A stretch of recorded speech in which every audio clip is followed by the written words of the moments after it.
Hello, my old school soul food family. Chef Jeffrey back with another video. All right, y'all. Let me show y'all. I'm getting my oil heating up here in the back here.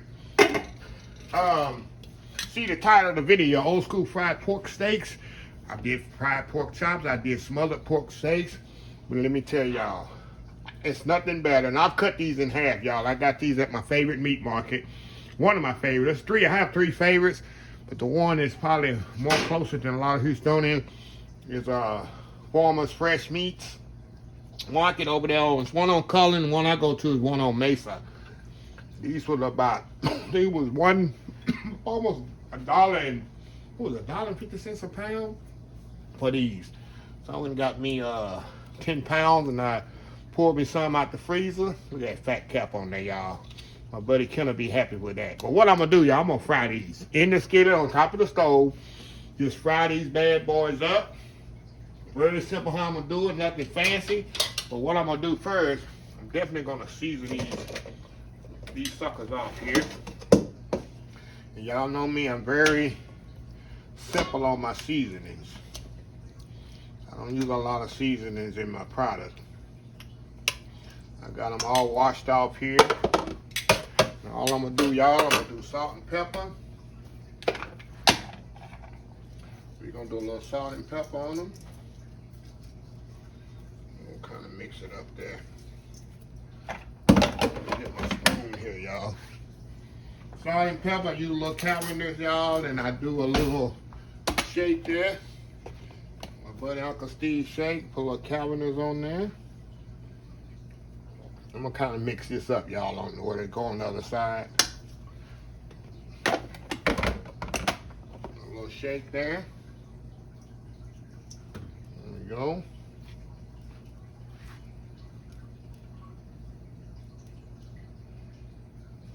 All right, a little bit more in there. Okay, now what I'm gonna do with these today, hold on just a second, y'all.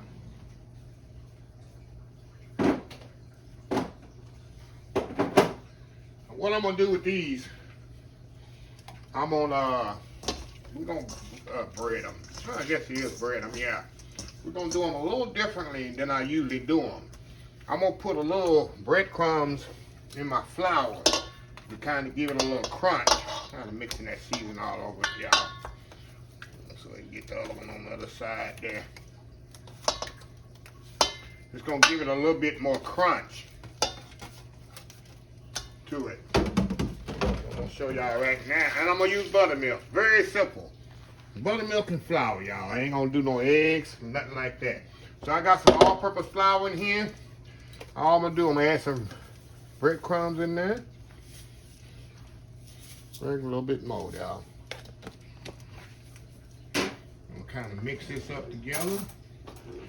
Get a little fork here and mix them up together here. And this is what we're gonna bread it with. It's gonna give it a little crunch there. Get the right tool for the job, Chef Jeffrey. Mix that up in there. Okay. Now once my fire heat up over here, let me get situated here. I got a bowl here for my buttermilk. All I'm using whole buttermilk, y'all. Y'all know I don't use no low-fat buttermilk. It's got to be whole buttermilk here. And that's what I'm going to use in here. I'm going to do flour, buttermilk, flour, grease. Flour, buttermilk, flour, grease. I'm going to double bread it. That's what I'm doing. I'm double breading it. So, anyway, y'all, we'll be right back here once this oil heat up, and we'll get these things breaded in the grease. We'll be right back. All right, y'all. We back here. Okay, let's get this party started here. Okay, let's say, y'all, I'm gonna do flour, buttermilk, flour, a flour breadcrumb combination, really, y'all, is what I'm doing. Flour breadcrumb combo.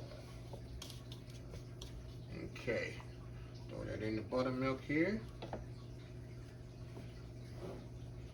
Messy job, y'all, but somebody got to do it. It's like buttermilk and pork chop just go together, right? It just goes together. Put it in there. Nice thick breading on it. Okay, let's go in with this other hand. I like to do the two-hand method here. Okay, into the grease.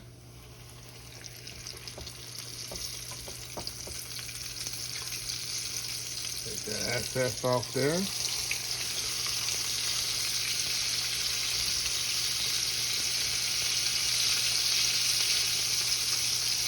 Alrighty.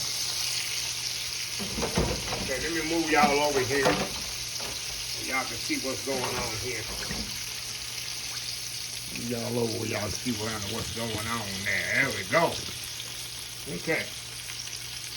While y'all watching that, I'm gonna bread a couple more of these suckers here. And y'all know already how I do it. I'm gonna finish them off on the raw rack in the oven. These suckers here breaded off. You know, y'all just bought these today, yesterday, and I might not fry them all off because I don't have only me here. So we're gonna see here how many I'm gonna fry off here. Get this one here breaded. Alrighty. I might do only 6 of these, y'all.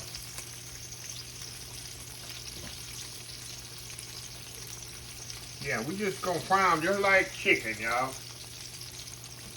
Just like chicken. Gonna have that nice crust on them. I love a crust on the meat. Y'all already know that. That's a pet peeve of mine. Gotta have that crust on the meat. Okay. Let's flip these bad boys over here.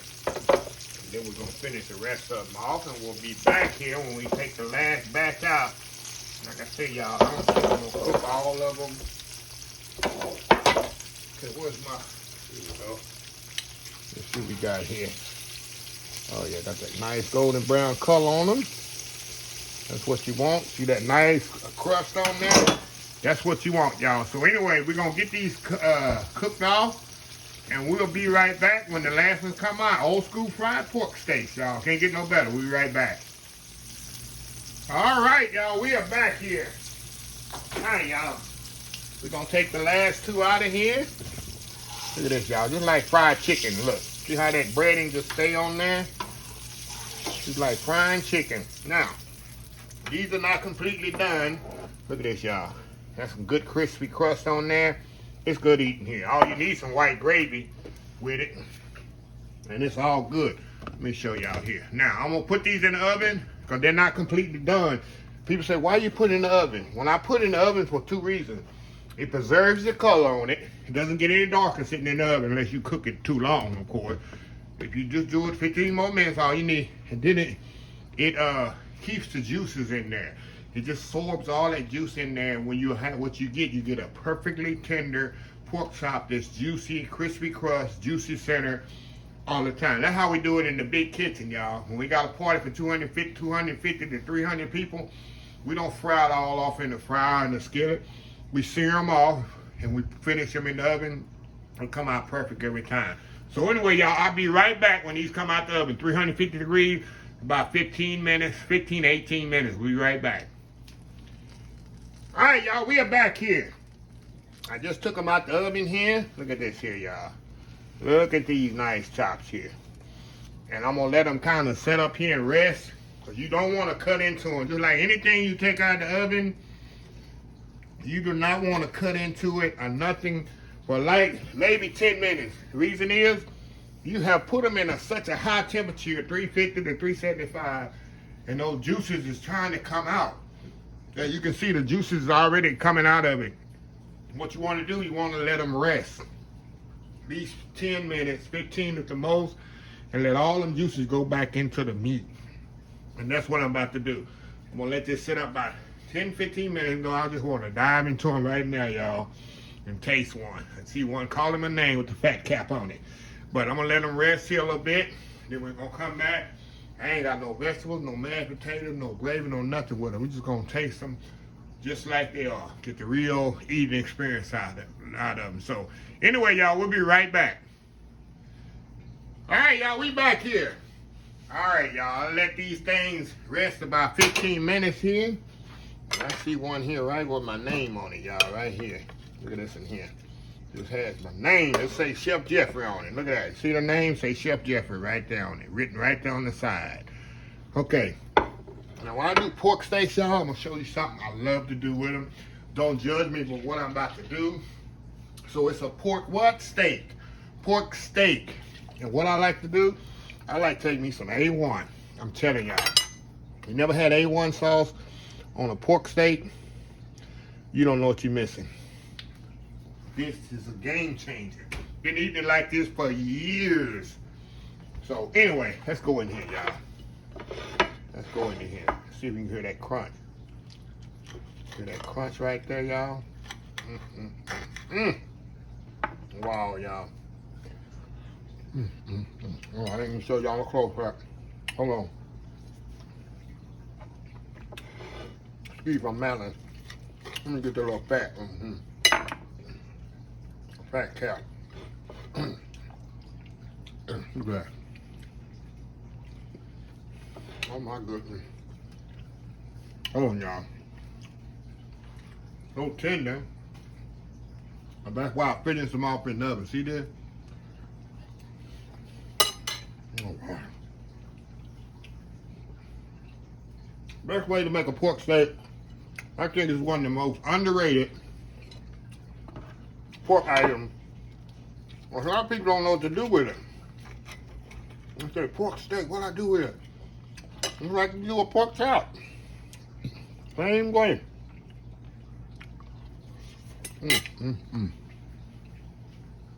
All you need, y'all, is just some gravy.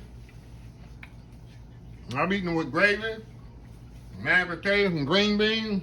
Hey, you got a meal right there. Also, I've told y'all this before, for pork chop. If you got any left over, put you some water in the pot. Put water in the pot. Put them in the pot. Put a stock on them. Let them go another 30, 40 minutes in the oven.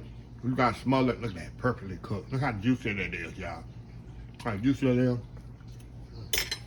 Wow. I'm stepping off, y'all. I'm really enjoying my meal. I'm gonna make me some mashed potatoes here, and some green beans, and we just throw that out here in the Chef Jeffrey compound here. So anyway, let me tell this video out. If you like this video, please share, please comment, please subscribe.